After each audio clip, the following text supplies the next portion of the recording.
Well, first of all, I'd like to welcome everybody to this edition of the Garden Club garden tour, and just talk about. We're going to look at multiple areas here today, and they're all very different, very distinct in their own way.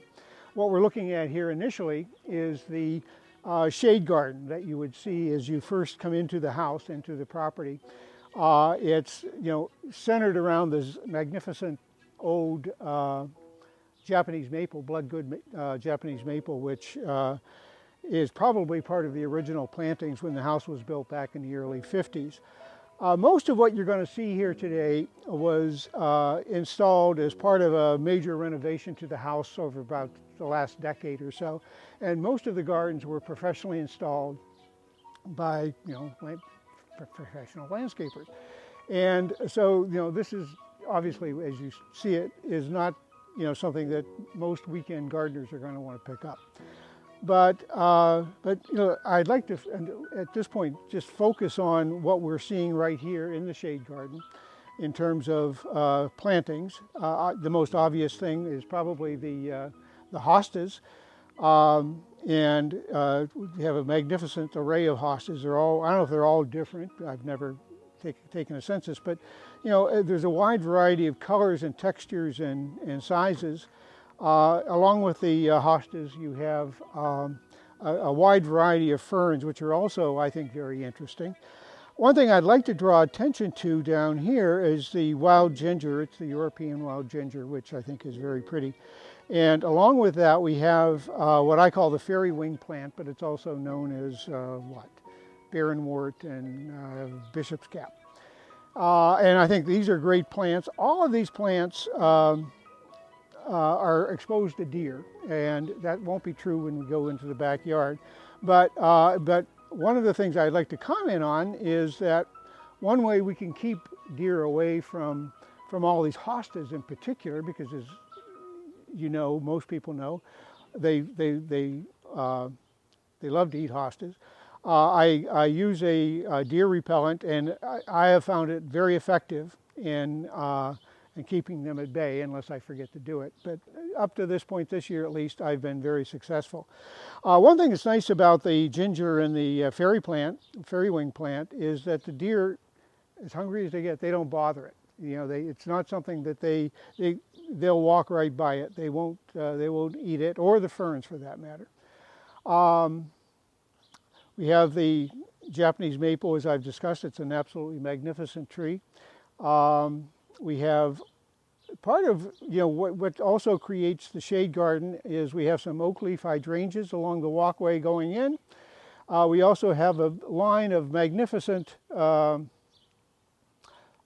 buds. I've lost it for a minute, which are just absolutely spectacular in late April going into May. I mean, they are just probably the best red buds I've ever seen. Everybody that walks by when we're out here comments on them because they're absolutely spectacular.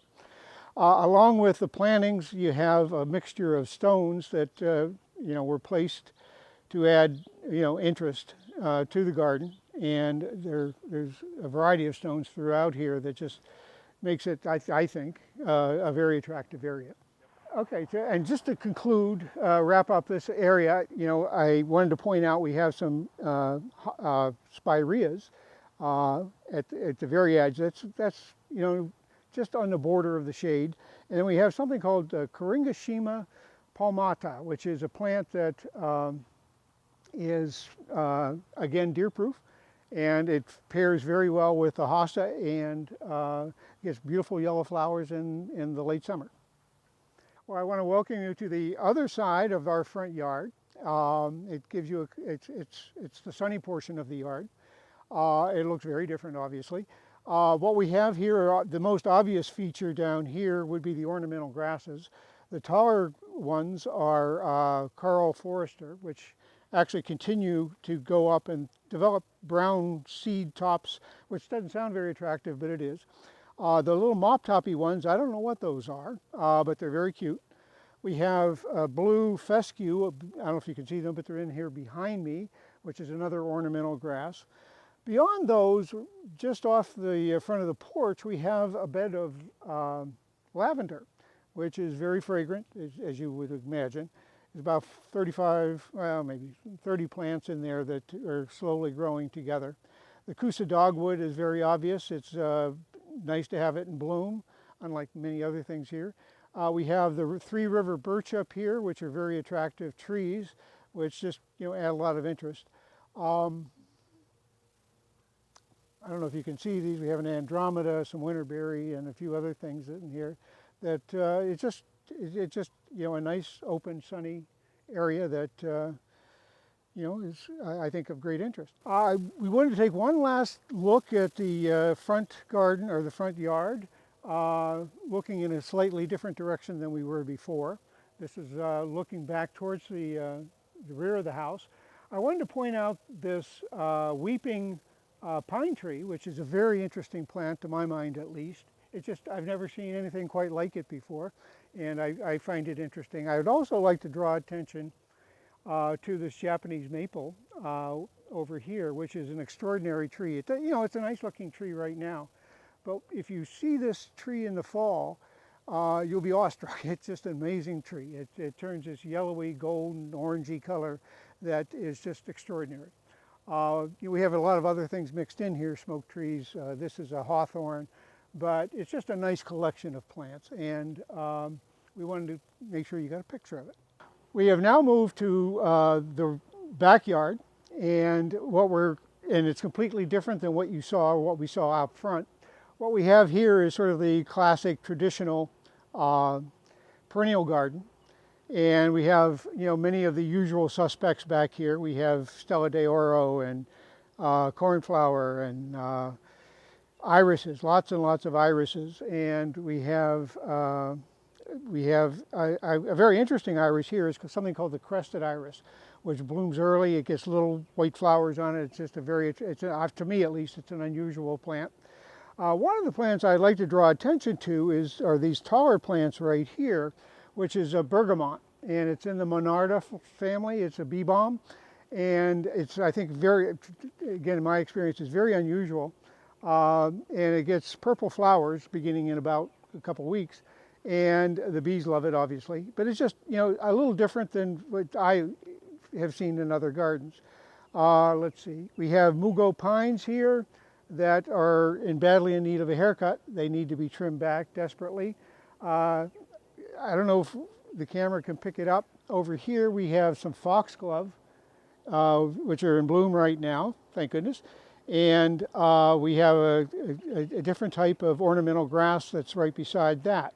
I don't know if the vision goes as far as over here. We have what I call a wild geranium. I think it's also called cranesbill, which is a very pretty plant. We have it all over the place out here, and it's just a lovely, lovely plant. Down there we have a Japanese maple that's starting to kick in. It's probably an offspring of the one out front, and in 70 years it'll also fill the sky. And they're beautiful, beautiful plants. The orange, can you see the orange one? Okay, the orange one is, and that's one I have to cheat on, it's something called Avens, A-V-E-N-S, and that particular version is called Blazing Sunset. We've moved the camera so you can get a better view of the right-hand side of the garden here. And we have salvia, we have lamb's ear, we have the bearded irises, we've got echinacea, we've got, again, sedum down below. What else do we have over here? We have a regular milkweed, which we leave for the monarchs so that they can try and do their reproductive thing. It's a bit invasive, but it's probably worth it if it works. We have sage and valerian, which has already bloomed and come and gone, I guess. Probably missing half a dozen things, but we have rudbeckia, black-eyed Susans. All right, we're now taking a slightly different view of the back area again. We're taking our focus off the perennial beds and into the woodland area. Everything you see back here on the margins of the woodlands is a flowering tree or shrub. We've got Bradford pear, we've got shadblows, we've got red buds, we've got crab apples, we've got apple trees, we've got viburnums, we've got Weigelia, and beauty bush, and then behind that we have coppertina, which is a pine, a 9-bark. Everything you see here is blooming at some point. We're going to maybe pan over to the left here in a few seconds, and what's up here will be hawthorns. We have a white hawthorn and a red hawthorn. Unfortunately, they just finished blooming, and you know, we don't have pictures of that. In front of the Weigelia over here, we have Shasta daisies, which are just on the cusp of bursting forth into just a mass of white flowers. And we have a lot of sort of wildflowers that are growing wild back here in this area here. It's just a really all spring long. You see, a series of flowering trees back here. It really is quite wonderful. The last area we're going to look at is still in the backyard. Is an area that is just off the driveway behind the garage, obviously. This is an area that when we first moved in was actually a shade garden. There was a giant red maple here that my wife had taken down because she was afraid it would fall over on the house. Anyway, what we have here is a variety of plants that are very interesting. We have, again, different types of ornamental grasses. We have bleeding hearts. We've got more hostas. We have daylilies in the back here, which aren't blooming yet.